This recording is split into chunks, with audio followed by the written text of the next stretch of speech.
Good afternoon friends. आज एक बार फिर से हमारे यूट्यूब चैनल पर आपका स्वागत है। आज हम आपके लिए टेंस सीरीज का अगला टेंस फ्यूचर इंडेफिनिट टेंस जो है वो आज हम आपके लिए लेकर आए। फ्यूचर इंडेफिनिट टेंस जिसमें मॉडल्स की मदद से टेंस जो है वो बनाया जाता है या मॉडल्स की मदद से जिस टेंस को लिखा जाता है उस टेंस को हम आज इस वीडियो में समझेंगे। तो हमारा वीडियो आज का हम ये शुरू करें उससे पहले जो भी हमारे चैनल पर नए हैं उनसे मैं एक बार रिक्वेस्ट करना चाहूँगा कि वो चैनल को सब्सक्राइब कर दें, बेल आइकन को प्रेस कर दें ताकि हमारे सारे वीडियोस की नोटिफिकेशन और सारे वीडियोस जो हैं वो उनको समय पर मिलते रहें। तो आइए शुरू करते हैं आज का वीडियो। तो आप देख रहे हैं सबसे पहले तो हम टेंस का नाम फ्यूचर इंडेफिनिट टेंस आज यही हम पढ़ने वाले हैं। आज का हमारा ये टॉपिक है फ्यूचर इंडेफिनिट टेंस। फ्यूचर मतलब भविष्य, फ्यूचर यानी आने वाला समय जो अभी आया नहीं है। और टेंस जो है, टेंस क्या चीज़ है? टेंस वैसे तो फॉर्म ऑफ द वर्ब होती है, वर्ब के रूप को ही टेंस कहते हैं, बट यहाँ हम बात करें तो टेंस में और टाइम में दोनों को कंबाइन करके हम सेंटेंस को पढ़ेंगे। तो टेंस प्लस टाइम यानी फ्यूचर जो टाइम है उसको फ्यूचर टेंस के साथ में डिनोट किया जाएगा। तो सबसे पहले आप देख सकते हैं फ्यूचर इंडेफिनिट टेंस। फ्यूचर मतलब भविष्य या आने वाला समय, इंडेफिनिट का मतलब होता है अनिश्चित, यानी फ्यूचर में ऐसे कोई भी कार्य जो हम करेंगे जिनकी कोई निश्चितता नहीं है कि वो कब करेंगे, किस तरह करेंगे। तो ऐसे जो सेंटेंस होते हैं या ऐसी जो बातें होती हैं, ऐसे जो एक्शंस होते हैं वो फ्यूचर इंडेफिनिट टेंस के अंदर शो किए जाते हैं। तो आपने देखा फ्यूचर इंडेफिनिट टेंस का मीनिंग अगर हम समझें हिंदी में तो उसका मीनिंग ये हो जाता है कि अनिश्चित भविष्य काल। इस टेंस की correct form of the verb होंगी विल या शैल, विल या शैल और वर्ब की फर्स्ट फॉर्म, ये इस टेंस के अंदर करेक्ट फॉर्म लगाई जाती है। तो विल या शैल को हम समझें, विल का यूज किसके साथ होता है और शैल का यूज किसके साथ होता है। देखो अगर नॉर्मल सेंटेंस की बात की जाए यानी जनरल सेंटेंसेज में आई और वी जो होता है यानी फर्स्ट पर्सन जो है हमारा, जनरल सेंटेंसेस की बात करें तो फर्स्ट पर्सन सब्जेक्ट जितने भी हैं फर्स्ट पर्सन में आई और वी आता है, इनके साथ में शैल का यूज होता है। और अदर जितने भी सब्जेक्ट हैं फर्स्ट पर्सन को छोड़कर सेकंड पर्सन, थर्ड पर्सन, जैसे आप देख रहे हैं यू या फिर दे या फिर ही सी इट, नाउन, कोई भी ऐसे थर्ड पर्सन या सेकंड पर्सन जो है उनके साथ में विल का यूज होता है। तो विल और शैल किस तरह से यूज किए जाते हैं आपने देखा।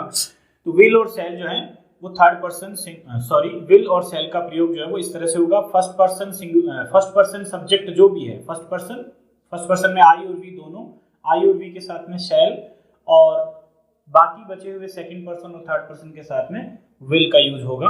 आप देख रहे हैं तो फर्स्ट पर्सन शैल और अदर जितने भी हैं will, first person shall, other के साथ में विल और वर्ब की फर्स्ट फॉर्म यानी मेन वर्ब की फर्स्ट फॉर्म का यूज होगा, प्रेजेंट फॉर्म का यूज होगा।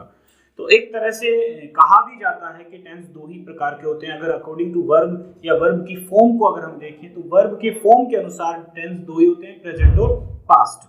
प्रेजेंट और पास्ट के अलावा टेंस की और कोई फॉर्म नहीं होती है वर्ब की, इसलिए उस वर्ब की फॉर्म के अकॉर्डिंग टेंस दो ही टाइप के होते हैं। बट यूज करने के लिए हम फ्यूचर में कोई कार्य करेंगे उसको डिनोट करने के लिए कुछ मॉडल्स होते हैं विल शैल जैसे, उनको यूज करके इस टेंस को क्रिएट किया जाता है। तो हम देख रहे हैं जैसे आप एग्जांपल देख सकते हैं इस टेंस की। पहले तो हम स्ट्रक्चर की बात कर लेते हैं। स्ट्रक्चर क्या होगी, वही सब्जेक्ट आ जाएगा, फिर सब्जेक्ट के बाद में विल या शैल इनमें से हेल्पिंग वर्ब के रूप में आ जाएगा। अगर सब्जेक्ट हमारा फर्स्ट पर्सन है तो शैल आ जाएगा, अदरवाइज विल आ जाएगा। फिर उसके बाद मेन वर्ब की फर्स्ट फॉर्म आ जाएगी और मेन वर्ब की फर्स्ट फॉर्म के बाद ऑब्जेक्ट और ऑब्जेक्ट के बाद में अदर चीजें आ जाती हैं। और इसमें एडवर्बियल्स की बात करते हैं हम। स्ट्रक्चर की बात की, ये तो स्ट्रक्चर था। एडवर्बियल्स की बात करें तो एडवर्बियल्स जो होते हैं जैसे आप देखें एडवर्बियल्स इस टेंस में क्या होंगे, इस टेंस के एडवर्बियल्स होंगे टुमारो, नेक्स्ट या फॉलोइंग।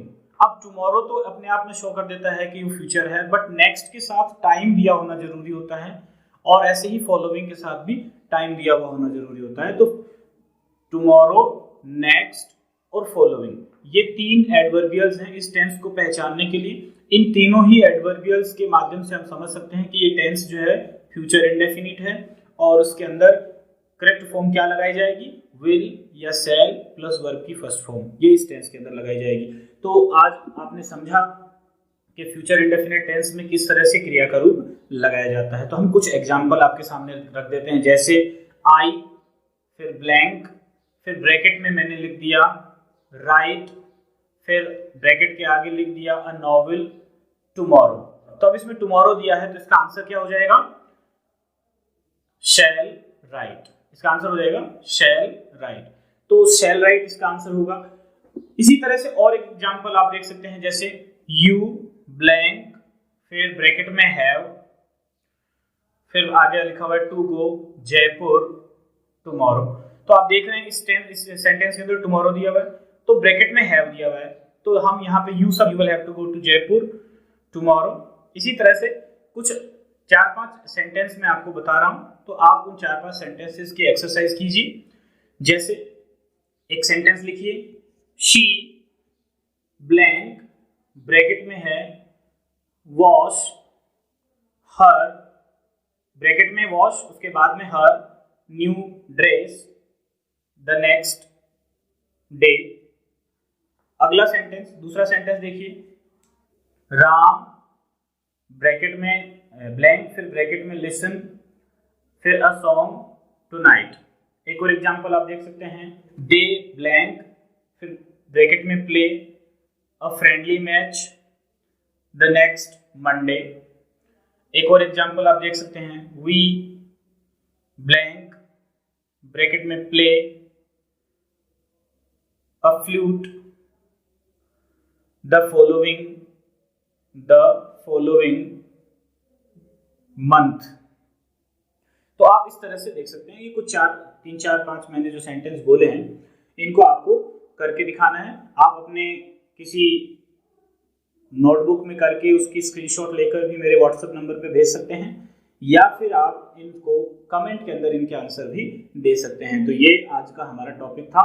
आज हमने फ्यूचर इंडेफिनिट टेंस को जाना कि फ्यूचर इंडेफिनिट टेंस के अंदर पहचान क्या होगी। पहचान की बात फिर से बता देता हूँ एक बार, इस टेंस के अंदर टुमारो या नेक्स्ट के साथ टाइम दिया हो या फिर फॉलोइंग के साथ टाइम दिया हो तो ये पता चल जाता है कि सेंटेंस फ्यूचर इंडेफिनिट का है, और उसके ब्लैंक जो होता है, खालिस्तान जो है, रिक्त स्थान में हमें क्रिया का रूप क्या भरना होगा, विल या शैल और वर्ब की फर्स्ट फॉर्म। तो ये इसी तरह से फ्यूचर इंडेफिनिट टेंस को करना है।